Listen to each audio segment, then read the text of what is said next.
Cek.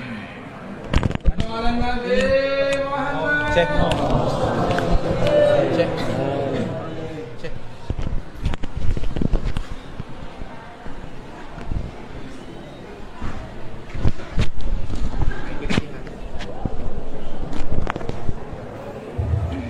Sallallahu alaihi wasallam.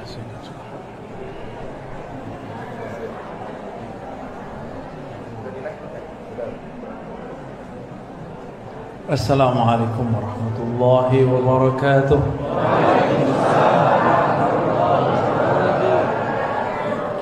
Alhamdulillahi rabbil alamin. Hamdal hamidin. Hamdal mustaghfirin, hamdal dzakirin. Hamdan yuafi ni'amahu wa yukafi'u mazidah. Bentar Bu ya. Sabar. Kelihatan Bu, kalau saya berdiri nanti kayak panglima perang.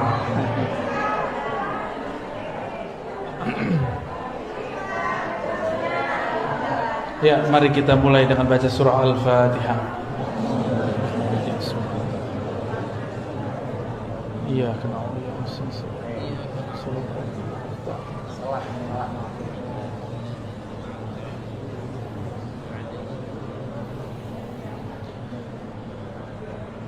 Di dalam hadis Nabi SAW disebutkan bahwa Abdullah bin Amr bertanya, "Ma ghanimatu az-zikr atau majalis az-zikr ya Rasulullah?" Apa ghanimah? Ghanimah itu benefit, keuntungan ketika orang berzikir. Wahai Rasulullah sallallahu alaihi wasallam. Lalu Nabi sallallahu alaihi wasallam mengatakan, al-jannah, surga. Oleh karena itu orang-orang ahli zikir disebut orang-orang yang sedang bertani di kebun-kebun surga. Hadis yang sudah masyhur, para asatidz sudah sangat paham. Nabi mengatakan, "Idza marartum bi riyadil jannah farta'u." Hadis Imam Tirmizi, hadis yang sahih. Jika kalian melewati kebun-kebun surga, bukan satu, kebun-kebun, riyad jamak dari raudhah, kebun-kebun surga, farta'u, maka petiklah. Farta'u juga berarti maka cicipilah. Farta'u juga berarti maka jagalah. Jadi kalau kita mampir di suatu majelis zikir, cicipi, jangan cuma nonton. Ikut baca apa yang dibaca, ikut katakan apa yang dilafazkan. Maka kita sedang mencicipi buah-buah surga. Seandainya Allah bukakan mukasyafah, maka orang-orang itu akan memandang ahli zikir dan siapapun bersamanya sedang menanam pohon-pohon surga, sedang mencicipi buah-buah surga. Dalam hadis yang sahih disebutkan, subhanallah bihamdi, subhanallahil azim, itu adalah gharsun atau syajarun min syajaratil jannah, adalah pepohonan surga. Maka tadi pagi siapa yang berzikir subhanallah bihamdi, subhanallahil azim, dia sudah menanam. Jika satu kali dia baca, dia menanam 10 pohon. Jika dia membaca 100, dia membaca 100, seakan-akan dia menanam 1000 pohon. Kalau kita punya kebun sawit 1000 pohon, itu berapa hektar itu? Jika itu pagi sore kali 30 hari, kali 60.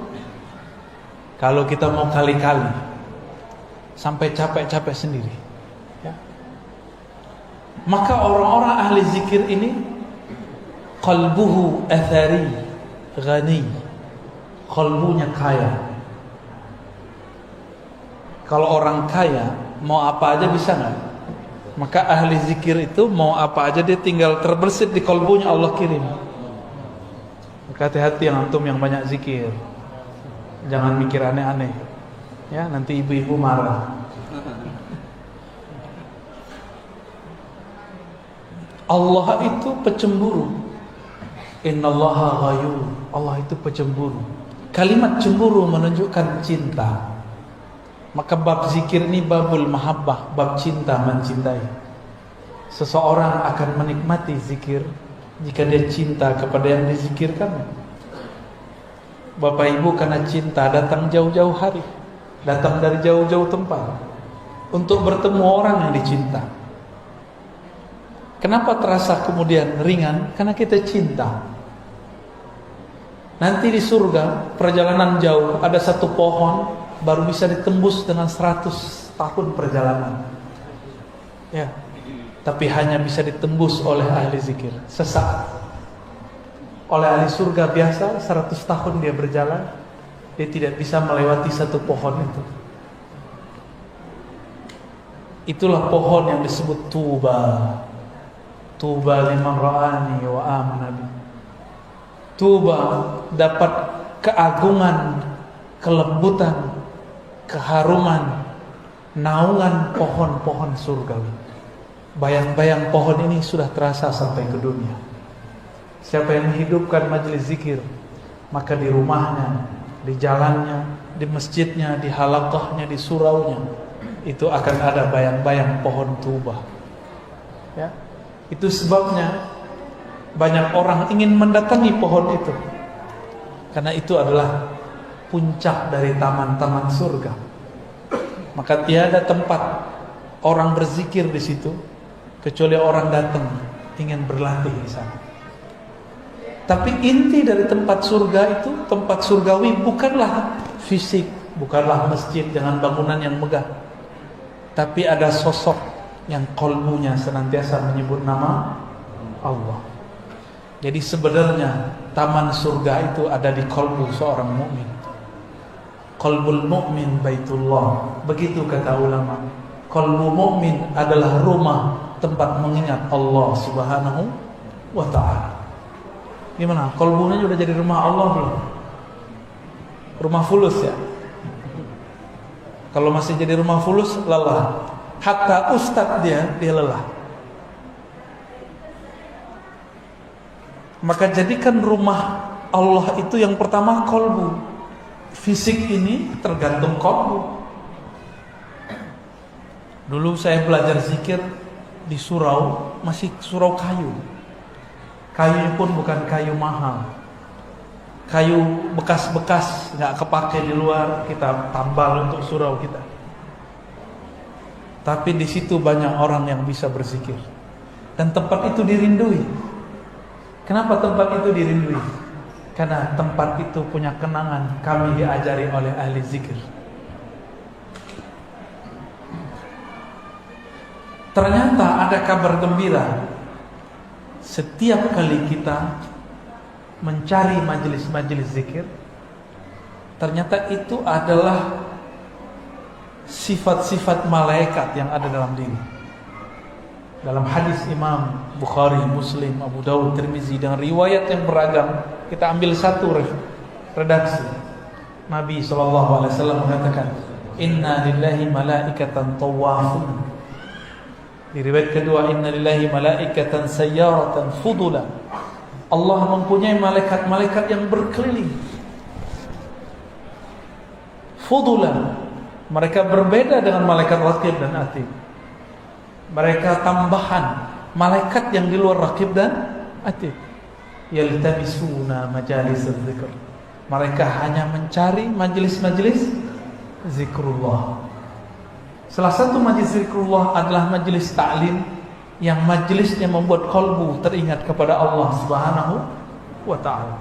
Banyak sekarang majelis ta'lim isinya bukan ta'lim, tapi tal'in, melaknat, tabdi', membidah-bidahkan, mukhasamah, saling bermusuhan, ghaibah, menggibah orang, merendahkan kelompok yang berbeda dengan dia. Itu bukan majelis yang dicari malaikat ini. Malaikat ini hanya mencari majelis-majelis yang kalam murabbinya, gurunya, syekhnya, tuan gurunya mengingatkan kita kepada Allah Subhanahu wa ta'ala. Satu malaikat dicipta, Allah kasih kepadanya satu zikir, atau dua zikir, atau tiga zikir, atau banyak zikir. Yang paling banyak adalah Sayyidina Jibril. Sebenarnya di samping Sayyidina Jibril dulu ada namanya Azazil, dia juga banyak zikir.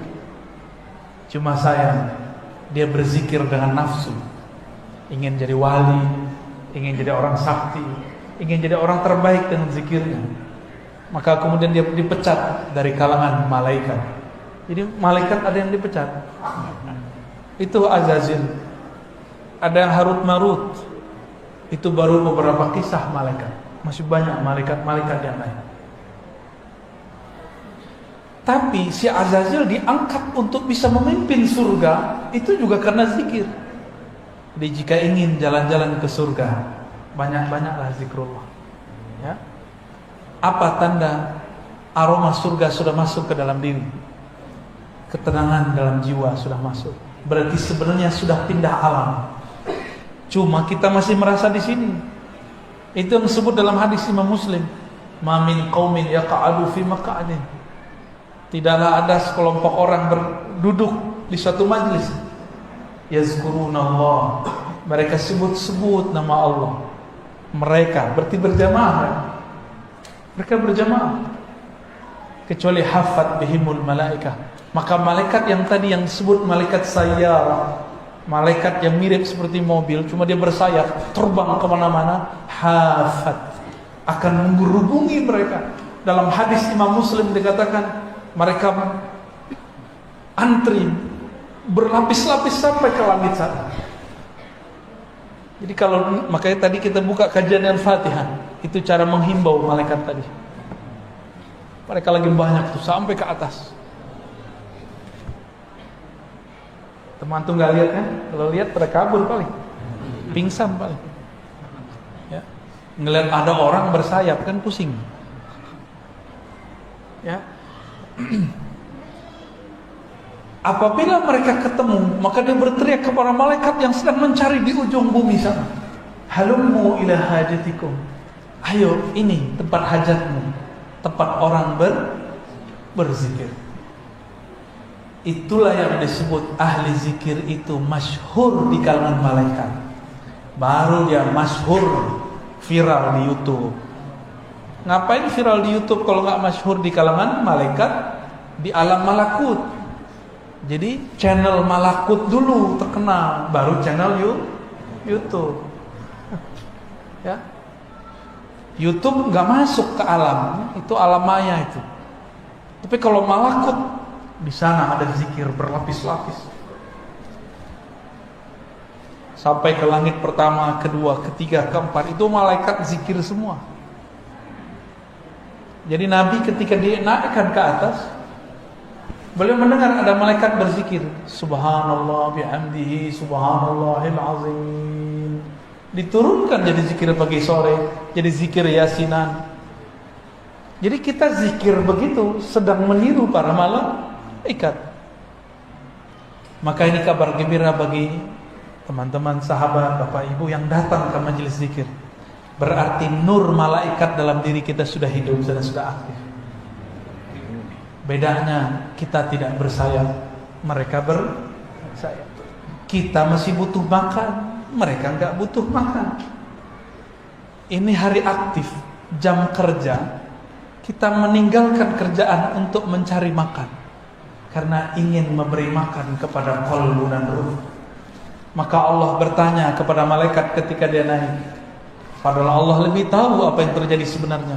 Wahai malaikatku, sedang apa hamba-hambaku engkau tinggalkan? Apa jawaban mereka?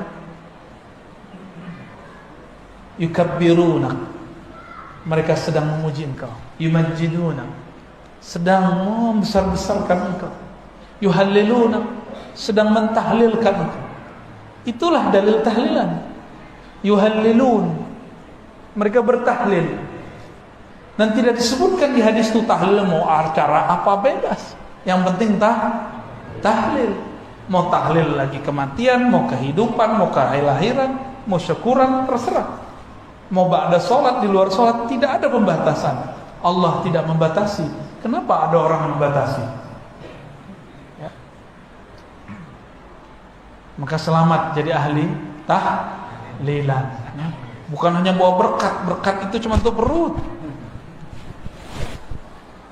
Nama kita disebut-sebut di sana. Apa kata malaikat? Si fulan, walaupun dia ngantuk-ngantuk, dia zikir ya Rabb. Si fulan, dia tinggalkan kerjaan ya Allah untuk menghadiri majlis ya Allah. Si fulan, istrinya ngambek ya Allah karena suaminya suka majlis ya Allah. Si fulan, itu diadukan semua ke Allah. Disitulah Allah ridho kepada hambanya. Ya, selamat antum berpolemik di rumah. Kalau sudah jadi ahli zikir, sudah suka majelis zikir, harus lebih sayang kepada pasangan. Gak boleh galak kalau pulang. Kalau pasangan kita bilang, keluar mulu, jangan diketusin lagi. Dia sudah kesepian. Ya, ekspresikan sayang kita kepada hamba-hamba Allah. Pertanyaan pertama kali kepadanya. Ahli zikir harus lebih sayang kepada pasangannya daripada orang yang tidak suka berzikir. Karena Allah mengatakan irhamu fil ard yarhamukum man fis sama. Sayangi yang di bumi, sayangi maka engkau akan disayang yang di langit. Ya, jangan galak-galak sama istri ya. Ini ibu-ibu jangan galak-galak sama suami. Kalau perempuan suaminya minta, "Dek, kamu di rumah," maka yang afdal di rumah. Ya, tapi kalau suami, "Mas, Bang," kalau di sini panggil Bang ya. "Bang, di rumah aja, Bang." Sabar, Dek, kan kita udah pasti udah akan nikah. Udah gak kemana-mana, Abang. Abang mau cari Nur biar tambah sayang sama adek. Gombal. Itu gombalnya Dr. Thohir itu. Lalu bagaimana cara menikmatinya? Kalau ada gelas, ada air, tapi di gelas itu ada kotoran, bisa nggak saya menikmati air? Maka cara pertama menikmati zikrullah, bersihkan tempat minumnya, bersihkan mulut kita, anggota tubuh. Berani nggak kalau lagi junub masuk masjid? Imam Ibnu Athaillah As-Sakandari, penulis hikam, menyebut orang yang lalai zikrullah disebut junub ruhani. Dan itu harus ditobatkan. Astaghfirullah. Istighfarnya bukan dari dosa zahir, istighfarnya dari dosa lalai kepada Allah Subhanahu wa taala. Kalau orang awam menganggap zikir itu sunat, enggak. Kalau bagi ahlul haqiqah, zikir itu wajib. Karena dalilnya wala takun minal ghafilin. Surat Al-A'raf ayat 205 ya. Janganlah engkau menjadi orang yang lalai. Berarti lalai itu haram. Lalai itu haram. Maka ulama kita buat teknik zikir. Ada zikir 1000, 100, 1000, 5000, 70000. Sampai zikir tidak ada hitungan lagi.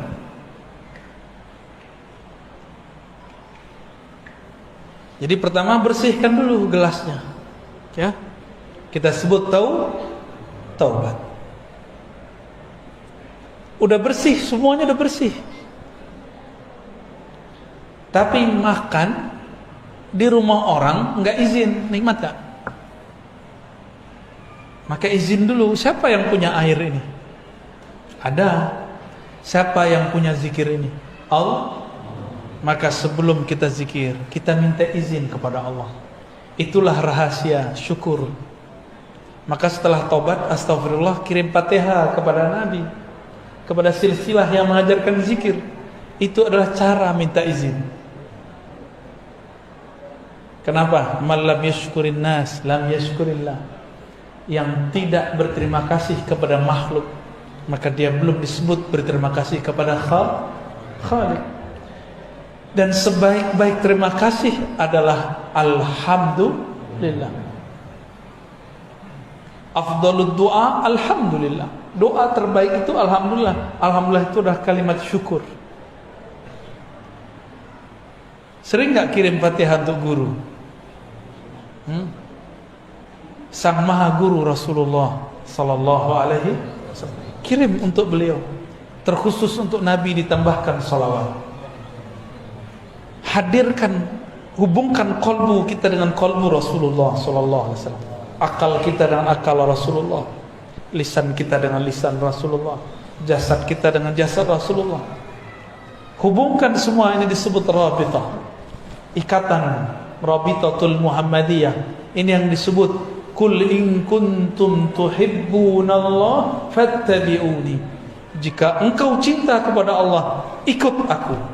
Maka tubuh kita amalnya ikut amal Nabi, akal kita ikut cara fikir Nabi, qalbu kita ikut zikirnya Nabi sallallahu alaihi. Karena kita tidak semasa dengan Rasulullah, maka Nabi mengatakan tuba liman ra'ani wa amana bi, summa tuba liman ra'a man ra'a sampai 7 kali, 7 marrat. Beruntung yang melihat aku, percaya kepadaku. Beruntung yang melihat orang yang melihat aku, yang melihat. Jika diteruskan ini sudah generasi ke 20 sekian atau 30 sekian. Beruntung orang yang memandang gurunya, gurunya memandang gurunya, gurunya memandang gurunya, gurunya memandang Rasulullah sallallahu alaihi wasallam. Syukur-syukur gurunya bermimpi ketemu Rasulullah. Syukur-syukur gurunya diizinkan memandang Rasulullah dalam keadaan yaqظah, dalam keadaan jaga. Maka antum pandang dia. Sungguh tuba, beruntunglah orang itu. Itulah rabithah hakiki.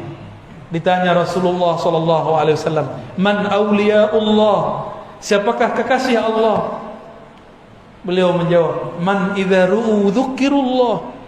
Orang yang jika engkau pandang membuat engkau mengingat Allah. Itulah dalil rabithah terkuat. Hadis Ibnu Majah, hadis Ahmad, hadis Abu Nuaim, Tabarani, Hakim, dan hadisnya sahih. Kita pandang dia, kita ingat-ingat dia, membuat kita ingat kepada Allah Subhanahu wa ta'ala. Jika punya guru begitu, pastikan guru itu seorang wali Allah. Ya, seorang wali Allah. Jadi wali Allah itu bukan orang yang pakai pakaian seperti saya ini. Pakai begini bisa siapa saja. Tapi kalau kita kenang dia, kalam-kalamnya, sikapnya, ahwal-ahwalnya, akan membuat kita pindah melihat alam, menjadi melihat yang menciptakan alam. Apa maksud hadis ini? Kalau berzikir mau nikmat harus punya guru. Ya, harus punya guru. Ada yang pernah kursus bahasa Inggris setahun lewat YouTube nggak bisa. Ya. Tapi kalau dia belajar kepada guru bahasa Inggris, cukup 40 hari dia langsung bisa ngomong. Minimal ngomong I love you. Ya, thank you.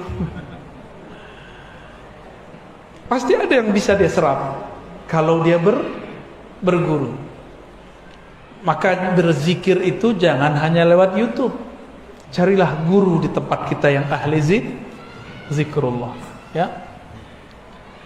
Sudah berapa tuh?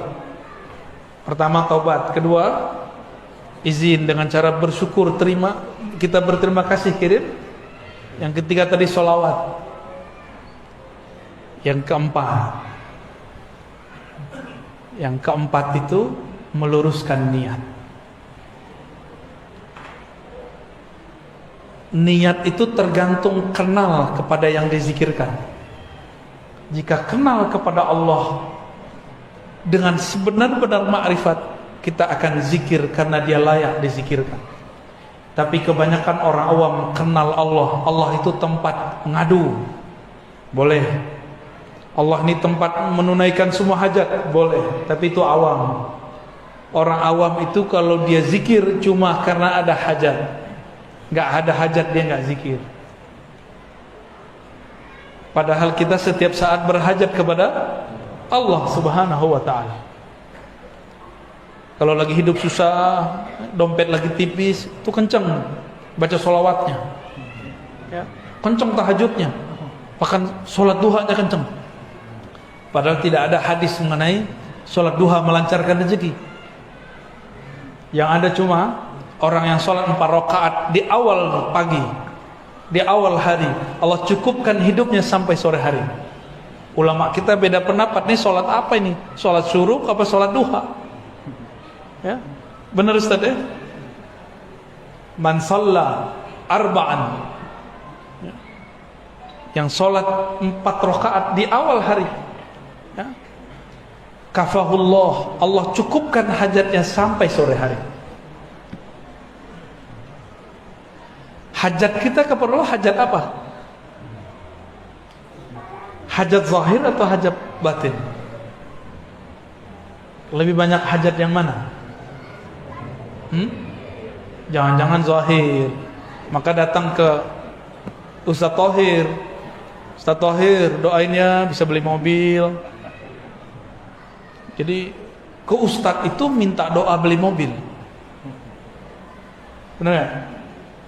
Datang ke Kiai, Pak Kiai doain anak saya sakit. Semuanya fisik. Pak Kiai doain saya lagi banyak utang, semoga bisa bayar hutang. Jadi Kiai ini, karena dia simbol-simbol Allah di muka bumi, maka jadi tempat mengadu orang-orang untuk usulan fulus. Kadang-kadang minta jodoh. Ustaz Thohir diminta, Ustaz nikahi aneh Ustaz. Oh, salah Ustaz, tolong doakan saya semoga dapat jodoh. Kenapa minta ke Ustaz? Karena Ustaz ini dipercaya dekat kepada Allah. Padahal Ustaz enggak ngerasa dekat juga. Ustaznya ada Ustaz lagi di belakang dia. Sekarang coba kalau datang ke guru, nggak nanya begitu. Nanya gimana? Ustaz, tolong bimbing saya supaya sholat khusyuk. Ustaz dia bingung, sholat gua juga belum khusyuk. Ustaz, bimbing saya untuk menjadi ahlullah. Gitu kalau datang ke Ustaz. Berarti niatnya sudah sahih. Itulah yang disebut ilahi anta maqsudi wa ridhaka matlubi. Ya Allah, hanya Engkau tujuanku. Berarti tujuan zikir bukan pengen sakti, bukan pengen dapat duit banyak, bukan juga pengen cari ketenangan, bukan pengen cari khusyuk, enggak. Nanti antum zikir enggak khusyuk, enggak mau zikir lagi. Ya. Jadi jangan belajar zikir karena pengen ini. Zikir itu karena supaya Allah ridho. Ridho artinya rela. Yang penting Allah rela sama kita. Allah kalau sudah ridho, hambanya ini pendosa dimaafkan. Tapi kalau Allah belum ridho, walaupun antum itu sholat sehari 700 rakaat, itu tidak diterima. Kok bisa begitu? Karena Allah belum ridho, kan yang dipandang Allah kalbunya. Jadi baca ilahi anta maksudi wa ridhaka matlubi itu penting. Disebut tashihun niyyah, meluruskan niat. Kami kalau dulu belajar hadis, belajar Quran, ada namanya adab hamilil Quran atau adab talibil hadis. Adab belajar santri Quran, santri hadis. Nomor pertamanya apa? Tashihun, meluruskan niat. Tapi saya baru dibimbing meluruskan niat bukan waktu belajar hadis, waktu belajar zikrullah. Guru saya bilang luruskan niat. Dulu belajar hadis enggak, belajar aja. Walaupun kita diajarkan adab-adabnya, tapi tidak diajarkan melafazkannya. Diajarkan guru zikir, nikmat tidak nikmat ridho, khusyuk tidak khusyuk tetap ridho. Bisa nggak begitu? Zikirnya tetap jalan meskipun tidak terasa nikmat. Kenapa zikir tidak terasa nikmat? Az-zikru syifa'an. Zikir itu obat. Obat itu untuk yang berpenyakit. Obat itu murrun wala hulwun. Obat itu pasti pahit, tidak manis. Bener, obat manis pahit. Yang manis tuh obat demam anak-anak tuh. Apa namanya? Wah, antum iklan. Tapi obat orang dewasa pahit atau manis? Pahit. Mau mengobati kolbu? Maka nikmati pahitnya zikrullah. Nikmati pahitnya tahajud. Orang tidur kita bangun. Nikmati pahitnya sedekah. Itu bertengkar loh dalam hati. Coba antum sedekah, bertengkar di hati. Kasih enggak. Enggak. Sih. Enggak sih. Pasti begitu, tengkar. Udah megang tasbih, datang syaitan, bid'ah. Syaitan tuh.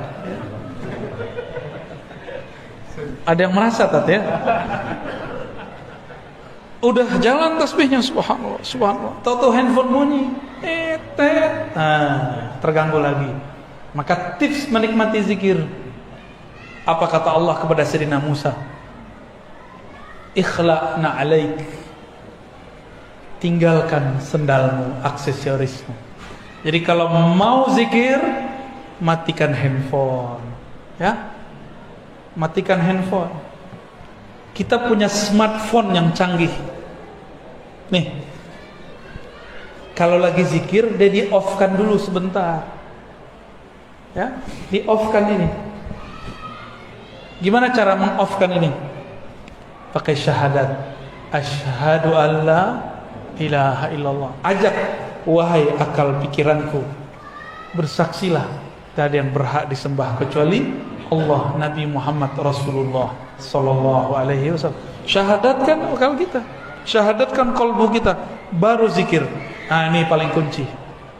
Setelah tadi meluruskan niat, kembali ke depan. Syahadatkan diri kita sebelum mau zikir, mau sholat, mau sedekah, mau apa aja, syahadatkan dulu. Siapa tahu ketika kita selesai sholat, terus kita keluar, terus kita mau sholat lagi, pernah terjebak kepada kekufuran, kufur yang tidak terlihat. Maka kita syahadatkan dulu pikiran ini, qalbu ini, tubuh ini, baru kita masuk lagi ke alam zikrullah. Ya, jadi sudah berapa? 5 ya. Bisa diulang. 1, tobat. 2, syukur. Pertama, syukur kepada makhluk, kirim Kenapa Al-Fatihah? Karena Al-Fatihah itu ada alhamdulillah di dalamnya. Alhamdulillah adalah afdhalud doa, afdhalus syukur. Syukur tertinggi, doa terhebat. Terus sholawat. Kenapa sholawat? Yang membuat kita bisa zikir sekarang Nabi bukan? Kalau Nabi nggak ajarkan, bisa nggak kita? Jadi sombong sekali kalau ada orang zikir tidak bersolawat. Inilah perbedaan antara Jibril dengan Azazil. Itulah beda antara Nabi Muhammad dan iblis.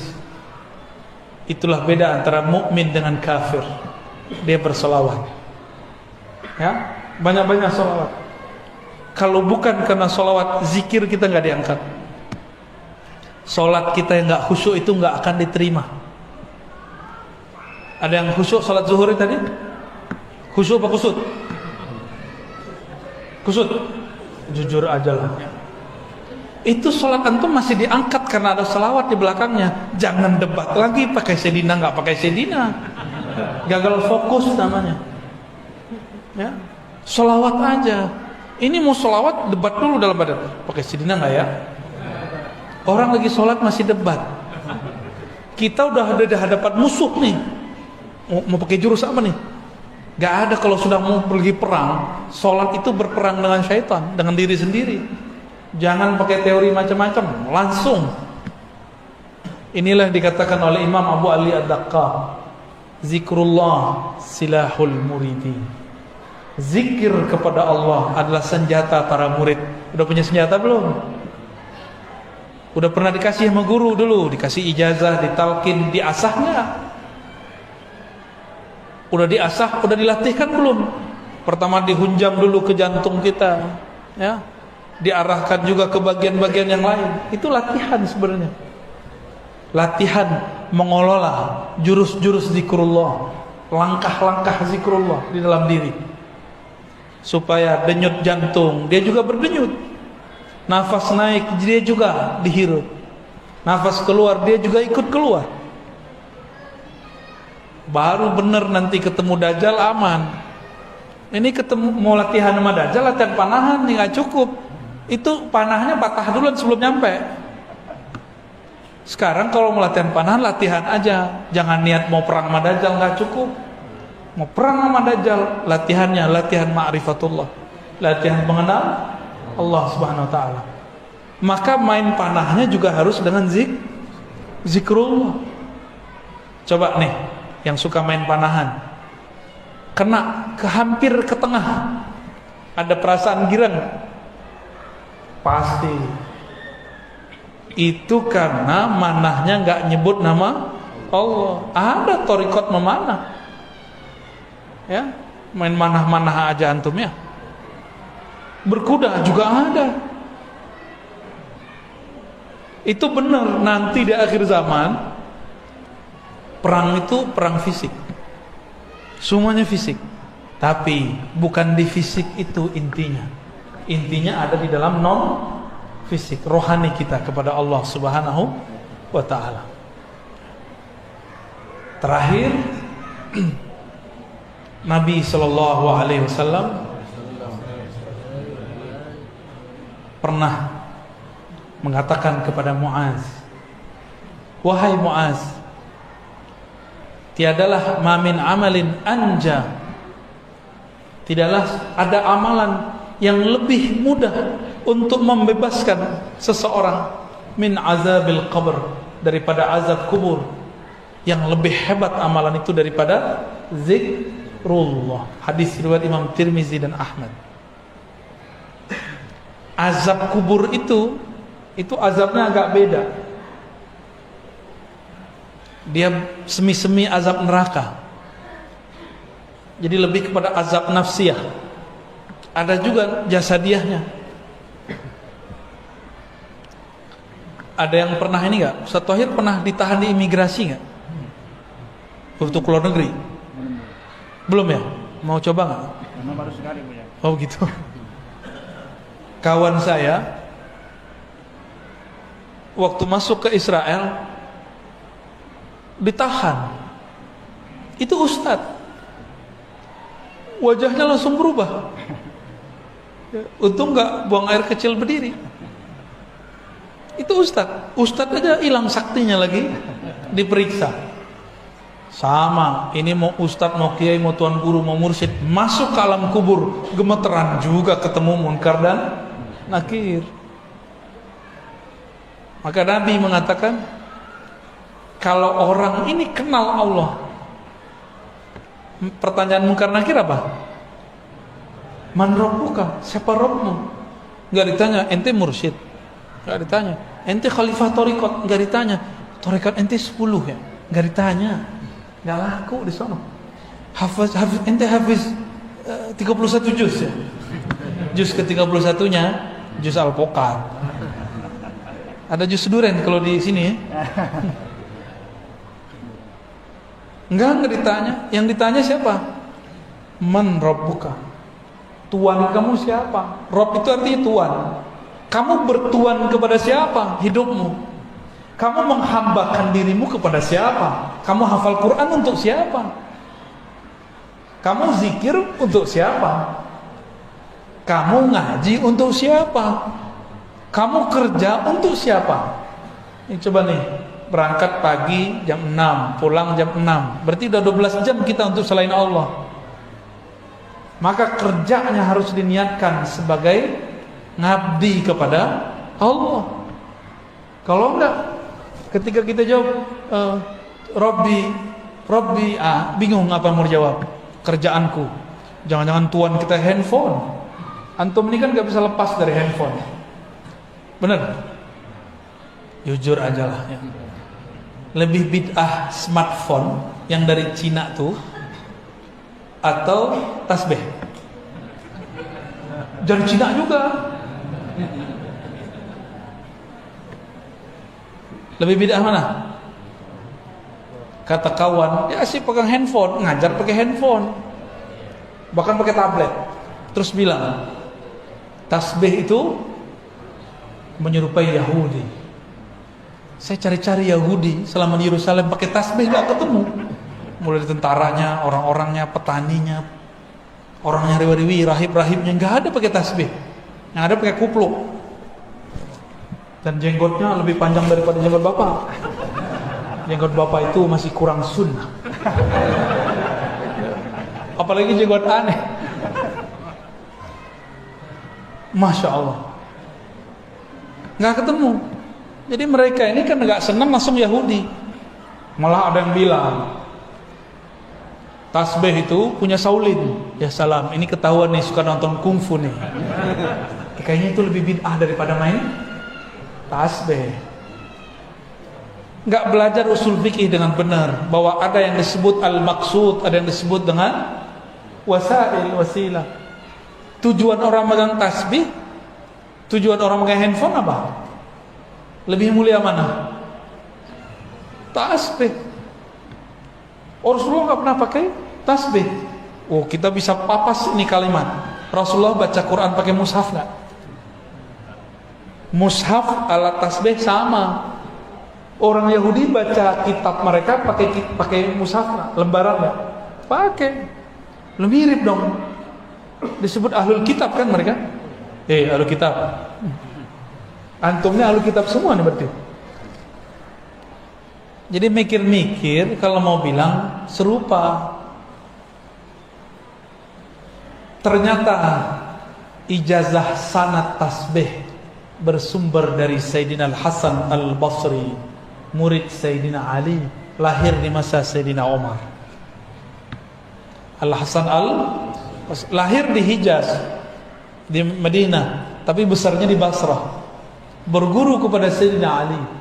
Nah, syaitan nggak mau diam, maka dia bisikkan ulama-ulama yang di dalam hatinya tidak ada takut kepada Allah. Kamu cari alasan bahwa Hasan Al-Basri tidak pernah berguru kepada Ali. Maka ada pembahasan mereka, inqita'ul Hasan Al-Basri wa Ali, keterputusan Hasan Basri dan Ali. Tapi dibantah oleh ahli hadis Imam Ibnu Hajar Al-Asqalani bahwa Al-Hasan Al-Basri benar-benar berguru lama kepada Sayyidina Ali karramallahu wajhah. Jadi pakai tasbih dari siapa? Al-Hasan dan kami meriwayatkannya dari guru kami, dari gurunya terus sampai kepada Sayyidina Al-Hasan Basri, bersambung kepada zaman Imam Tabi'in yang digelar dengan Sayyiduz Zahidin, sayyidnya orang-orang zuhud. Itulah gelar Imam Hasan Al-Basri. Ya. Itu tasbih itu ada sanadnya kita. Serban aja kita ada sanadnya, cuma saya belum pakai. Ya, bentar lagi lah ya. Jadi sekarang kita skip dulu ijazahnya. Kita simpen dulu. Megang jenggot aja ada ijazahnya. Jadi yang belum jenggot nih, panjangin dikit, Pak. Ya. Nanti kalau kita ke Medan lagi kita ada ijazah jenggot, megang jenggot. Ada ijazahnya. Maka beliau tuh yang paling sunnah di situ tuh ya. Mana jenggot antum? Hah? Kita berjenggot bukan pengen disebut salaf. Kita berjenggot karena Nabi kita berjenggot. Tapi kalau antum nggak mau berjenggot nggak apa-apa. Cukup katakan beberapa guruku tidak berjenggot. Boleh ngomong gitu, ya. Bukan berarti melanggar sunnah Nabi Sallallahu Alaihi Wasallam. Inilah lebih kurang pengantar tentang bagaimana cara menikmati zikrullah. Jangan fokus kepada yang zahirnya, mulailah masuk kepada yang batinnya. Nah, semua itu nanti disebut dengan kaifiyat zikir. Coba tanya semua mursyid, semua guru. Yang saya jelaskan itu nanti ada pada mereka. Cuma beberapa mursyid kadang tidak bisa menjelaskan. Ini itu kaifiat, mana dalilnya. Ya, mereka cuma tahu dalil merasakan zauq. Cobain, rasain, itu dalilnya.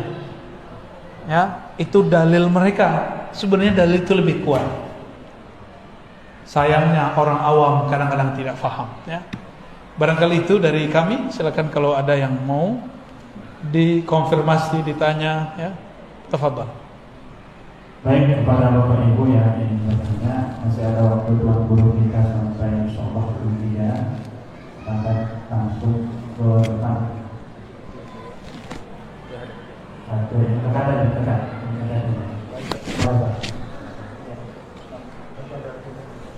Ahsan nanti pakai kertas. Nanti. Udah sekarang baca aja dulu.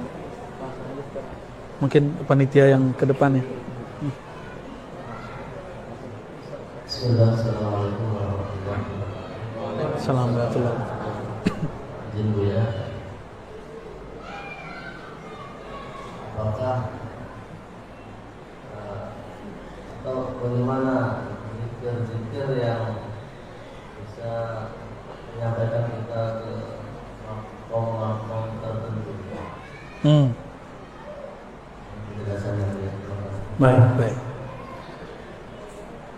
Pengen naik makom, berarti niat ilahi anta maksudinya nggak benar, ya.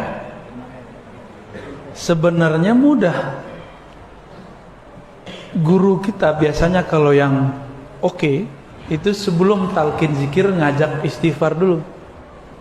Sebelum istighfar disuruh dulu mandi tobat, disuruh sholat tobat, ingat mati sebelum mati. Lalu dilafazkanlah istighfar. Biasanya dibimbing cara baca istighfarnya. Di saat antum dibimbing oleh guru baca istighfar, lalu memaknai kalam-kalam istighfar, sedang ditarik sama guru ke makom taubat. Tergantung nih tobatnya tobat apa, zahir apa batin. Maka makom tobat ini juga lapisannya banyak. Yang zahir ada 7, yang batin juga ada 7. Anggota kita yang besar kan 7. Yang batin juga 7. Mulai dari syirik, sombong, sampai kepada ujub, hasad, iri, dengki. Itu diistighfarkan semua. Jika ada getarannya, berarti kita sudah masuk ke alam makomat taubah, ya. Dan itu beda-beda per masa. Setelah makom tobat ada namanya makom syukur, ada namanya makom sabar. Makom syukur itu dengan mengirim Fatihah kepada guru. Itu makom syukur. Di luar zikir kita sedekah kepada orang, memberi hadiah kepada guru. Sering-sering kasih hadiah ke guru. Ya.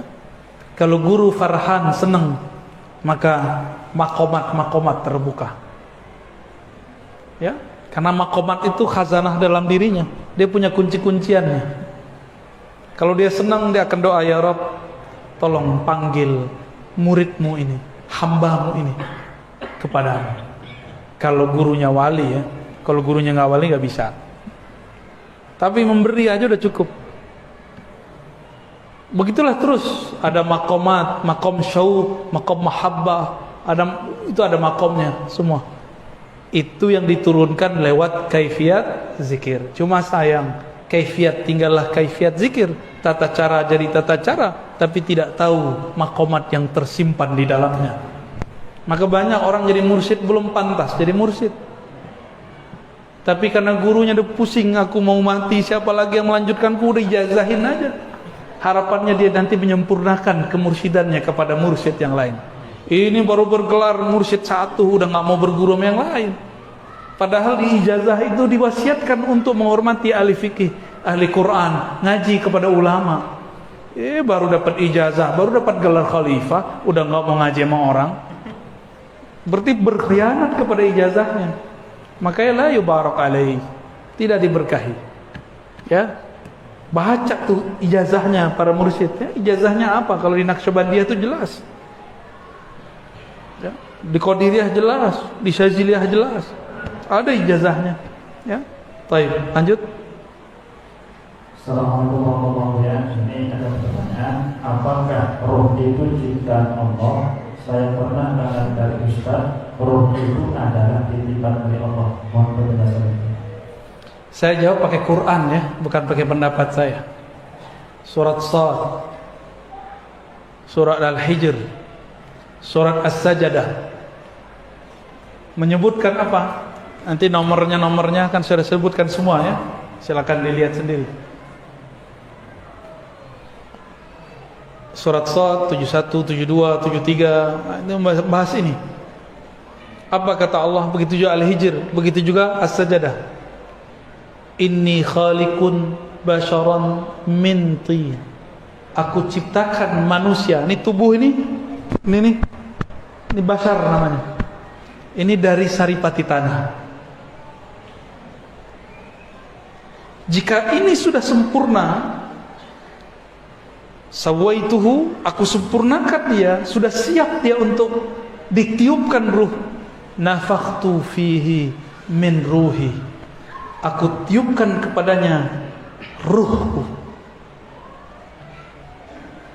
Berarti Allah enggak bilang aku ciptakan rohku. Allah mengatakan nafakhtu, aku hembuskan. Kalau tubuh ini aku ciptakan. Ini pelan-pelan ya. Ini banyak yang gagal paham. Mursyid padahal masih gagal paham. Itulah bedanya orang berilmu dengan cuma ahli zikir. Malaikat ahli zikir ditantang sama Allah. Ambiuni bi asma'i haula. Kabarkan kepadaku nama-nama benda-benda ini. Bisa nggak malaikat jawab? Nggak bisa, para malaikat lebih dulu berzikir daripada Nabi Adam. Maka al-ilmu muqaddamun ala dzikr. Ilmu lebih dulu daripada zikir. Ulama lebih mulia daripada orang yang berzikir 1000 tahun. Karena dia belajar satu bab mengenai Allah, dia sama dengan duduk zikir 1000 tahun. Kalau enggak nanti malah debat lagi, keras lagi hatinya. Coba baca aja ayatnya. Inni khaliqun, sungguh, Allah pakai sungguh, masih aja budek, masih aja debat. Banyak orang debat di luar sana. Aku ciptakan manusia min, jelas minnya, min tin, tanah. Tapi giliran roh, nafakhtu, aku tiupkan. Jadi sebenarnya gak usah nanya. Maka yang bertanya roh itu dicipta atau tidak, sebenarnya itu pertanyaan tidak sunnah. Itu pertanyaan bid'ah. Ya, itu pertanyaan bid'ah. Karena teksnya tidak menyebutkan itu. Ya, maka saya menyarankan para pencinta Allah yang meniupkan roh, cukuplah bertanya, mengatakan, apakah roh dicipta? Antum jadi orang alim ngomong begitu, malah jadi miring kan? Ntar salah-salah paham, dikira di dalam diri kita ada Allah, kan gawat.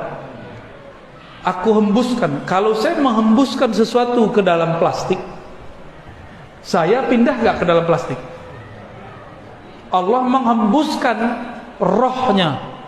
Min ini bisa dari, bisa sebagian. Dua-duanya ada sir di situ. Bukan ini litab'id, bukan ini dibelah dua terus pindah, bukan. Itu gagal paham, nggak ngerti bahasa Arab namanya. Ngaji bahasa Arab lagi. Ya. Nausorob, kalau nggak jadi sarap. Ketika Allah menghembuskan, bukan berarti Allah pindah ke dalam kita, cuma masuk hembusannya. Mudah bagi Allah itu. Jangan serius-serius amat ya. Kira-kira begitu ya. Jadi bid'ah menanyakan ruh itu makhluk. Tapi bid'ah kan banyak bagiannya. Ada bid'ah hasanah sama saya. Kapan dia jadi hasanah kepada saya atau ada lagi pembahasannya? Tanya ke Ustaz Thohir nanti ya. Khalas. Terakhir ya, ini ada satu lagi. Apakah beda antara orang yang berzikir mengamalkan zikir bersilsilah dengan orang yang mengamalkan zikir tapi tidak bersilsilah? Mohon nasihat bagi yang berzikir yang tidak bersilsilah. Orang silat nggak berguru sama tengkar, sama orang silat berguru. Cakepan mana jurusnya? Imam Abu Al-Daqqaq ngomong, zikrullah itu senjatanya orang beriman, murid. Senjata harus dilatih kan nggak? Harus dilatihkan. Ada gurunya, ada mentornya, ada murabbinya. Masa untuk fisik guru silatnya ada, untuk fitness biar badannya kekar, six pack. Tahu six pack, Bu? Bapak-bapak ini sudah lewat badannya. Six packnya dari samping, belendung perutnya udah. Jika tubuh fisik harus dilatih. Ada orang latihan fitness tanpa guru, tanpa trainer, gimana? Keseleo nggak badannya? Sakit-sakit? Kita sama guru aja sakit-sakit, apalagi ke sama guru. Itulah sebabnya kenapa ada orang gila berzikir. Dia berguru, tapi yang dia amalkan bukan yang dia pelajari. Tunggu aja ntar begini. Tunggu aja, ya. Itu orang pengkhianat kepada gurunya. Gurunya bilang amalkan ini nak, yang diamalkan yang lain. Ya, nggak percaya sama guru, syak kepada syekhnya. Baik, sudah jam 3 ya. Mari kita tutup kajian ini. Kita lanjut nanti malam ya. Ntar malam. Habis isya apa habis maghrib? Habis maghrib. Baik. Kata ini udah kholas. Nanti malam ya, insyaallah. Baik, mari Bapak Ibu, sahabat-sahabat karena Allah, kita minta kepada Allah Subhanahu wa taala semoga Allah menerima kita sebagai hamba-hamba yang zakirin, yang banyak berzikir. Astaghfirullahalazim, Allahumma rahmanir rahim karim. Ya Allah yang Maha Pengasih, yang Maha Penyayang. Di dalam qalbu kami ya Allah sepi namamu ya Allah. Di dalam qalbu kami ya Allah sedikit sekali menyebut namamu ya Allah. Sedangkan Engkau memandang ke dalam qalbu kami ya Allah. Maka ampunkan kurangnya nama Engkau dalam qalbu kami ya Allah. Famla' qulubana bi asma'ika wa sifatika ya Rabb. Ya Allah, penuhilah qalbu kami dengan nur namamu, nama-namamu yang indah, ya Rahman, ya Rahim. Penuhilah qalbu kami dengan nama-namamu, sifat-sifatmu yang sangat lembut.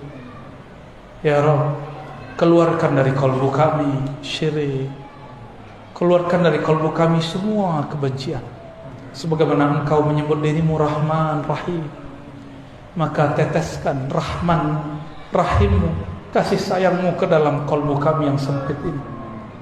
Harapan kami ya Rabb, dengan tetesan Rahman Rahim, qalbu kami jadi luas dengan mencintaimu, mencintai Rasulmu, dan mencintai umatmu, hamba-hambamu.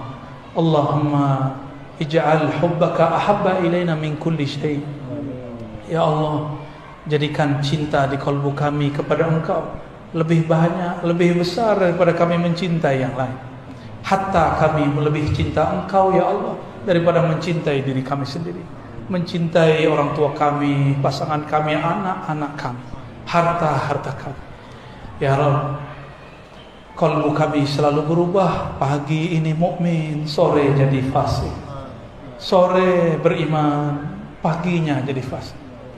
Karena Engkaulah yang menggenggam qalbu kami ya Allah. Maka robahlah hati kami, bolak-balik hati kami dalam taat kepadamu. Jika Engkau tetap ingin merubah hati kami ya Allah, maka rubahlah menjadi tambah cinta kepada Engkau ya Allah, tambah rindu kepada Rasul ya Allah. Ya Rabb, hawil ahwalana ila ahsanil ahwal. Jika keadaan kami kurang baik, maka rubahlah keadaan kami menjadi lebih baik. Ya dafi'al bala, wahai yang menolak bala. Bala yang paling besar adalah saat qalbu kami tidak menyebut nama Engkau. Maafkan kami ya Allah, jika datang pandemi kami lupa kepada Engkau. Kami katakan kami beriman, kami tidak ridha tentang takdir Engkau. Maka jadikan kami radina bi qada'ika ya Rabb. Jadikan kami ridha kepada takdirmu ya Allah. Baik takdir pandemi ataupun takdir tidak pandemi, takdir kaya ataupun miskin, takdir nikmat ataupun tidak nikmat. Di tanganmu, biyadika ya Rabb, kullu syai', segala sesuatu. Allahumma rabbana atina fid dunya hasanah wa fil akhirati hasanah wa qina adzaban nar wa khtim lana bil khairat waj'alna minal mufarridin adz-dzakirin. Amin ya rabbal alamin walhamdulillah rabbil alamin. Mohon izin Bapak Ibu, semoga bermanfaat. Tidak usah salam-salaman ya. Assalamualaikum warahmatullahi wabarakatuh.